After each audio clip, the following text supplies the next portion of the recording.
राजस्थान कांग्रेस में एक बार फिर अंदरूनी कलह सामने आ गई है और कांग्रेस के साथ ही सरकार पर सियासी संकट के बादल मंडराने लगे हैं। 2018 से प्रदेश की सियासत में उपजा गहलोत वर्सेस पायलट का सियासी ड्रामा धीरे धीरे बढ़ता ही जा रहा है। खबरें हैं कई विधायकों ने विधानसभा स्पीकर सीपी जोशी को रविवार रात इस्तीफा सौंप दिया। ये सारा घटनाक्रम ऐसे वक्त हो रहा है जब कांग्रेस पार्टी के राष्ट्रीय अध्यक्ष के चुनाव की नामांकन प्रक्रिया शुरू हो गई है। इस चुनाव से न केवल कांग्रेस को राष्ट्रीय अध्यक्ष मिलता, बल्कि सचिन पायलट को भी राजस्थान का अगला मुख्यमंत्री बनने का मौका मिल जाता। लेकिन पायलट के सीएम बनने की चर्चा मात्र से ही राजस्थान की राजनीति में भूचाल आ गया। कांग्रेस के कुछ विधायक जहां पायलट के समर्थन में हैं, वहीं कुछ विधायकों और मंत्रियों ने पायलट को गद्दार करार देते हुए उन्हें सीएम नहीं बनाने की पैरवी कर डाली। वो चाहते हैं कि कांग्रेस का निष्ठावान आदमी जो 102 आदमी होटलों में इकट्ठे हुए थे, 34 दिन तक साथ रहे थे, अगर मुख्यमंत्री ही बनाना है तो उनमें से बनाओ, किसी को भी बनाओ जिसको सोनिया जी कहेंगी वही मुख्यमंत्री होगा राजस्थान का। सोनिया जी का हुक्म बहाल रहेगा, कोई चैलेंज नहीं कर सकता सोनिया जी के हुक्म को। गद्दारी करने वालों को पुरस्कार दिया जावे, ये यहाँ का विधायक कभी बर्दाश्त नहीं करेगा।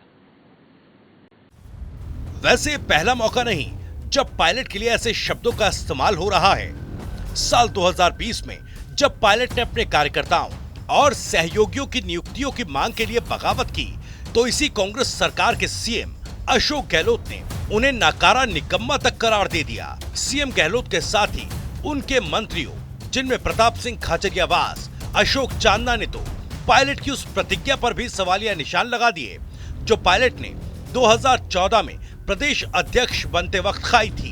पायलट की सौगंध थी कि जब तक प्रदेश की सत्ता में कांग्रेस की वापसी नहीं करा दूंगा, तब तक साफा नहीं बांधूंगा। उस वक्त प्रदेश में कांग्रेस लगभग धरातल में समा चुकी थी। तब आज के मंत्री प्रताप सिंह खाचरियावास और अशोक चांदना पायलट के पीछे हुआ करते थे। पायलट ने 4 सालों तक राजस्थान की सड़कों पर संघर्ष किया, पुलिस की लाठियां खाई और शायद उनके इसी संघर्ष को देखते हुए जनता ने 2018 में कांग्रेस की वापसी के रास्ते खोल दिए।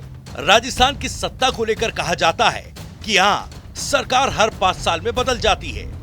अगर सत्ता परिवर्तन होना था तो जनता ने फिर कांग्रेस को पूर्ण बहुमत क्यों नहीं दिया? कहीं ऐसा तो नहीं कि अगर पायलट अध्यक्ष नहीं बनते, संघर्ष नहीं करते, तो जो इतिहास बनाने का दावा मौजूदा गहलोत सरकार कर रही है, वो 2018 में वसुंधरा सरकार ने ही कर लिया होता।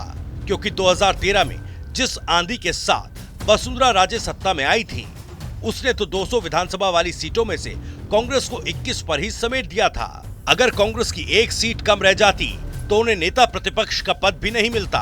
2013 की कहानी को आगे बढ़ाते हुए 2014 में प्रदेश में कांग्रेस की जो दुर्गति हुई, वो सब ने देखी कि लोकसभा सीटों में कांग्रेस का खाता भी नहीं खुला। तब पायलट को प्रदेश की कमान संभाले चंद महीने ही हुए थे, लिहाजा इसका दोषारोपण पायलट पर तो बिल्कुल नहीं किया जा सकता। हाँ, लोकसभा चुनावों के बाद अगले 4 सालों में जितने भी चुनाव हुए, चाहे वो उपचुनाव हो, चाहे विधानसभा 2018 का चुनाव, सचिन की सरपरस्ती में कांग्रेस को कहीं हार नहीं मिली।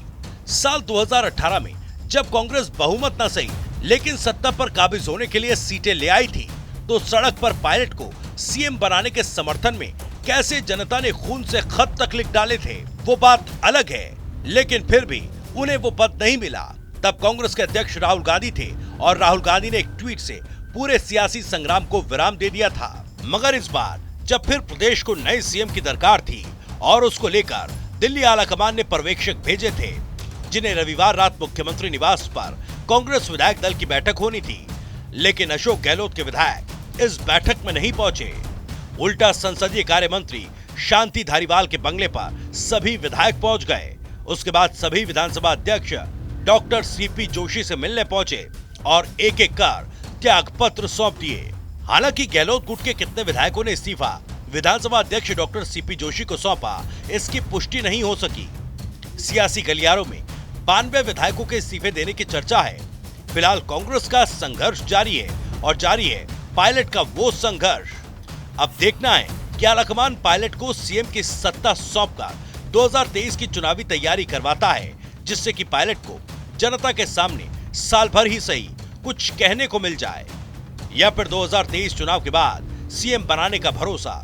वैसे जब ये बात फेमस है कि राजस्थान में हर साल में सत्ता परिवर्तन हो जाता है, तो भला किस उम्मीद के साथ पायलट आला कमान पर भरोसा करें।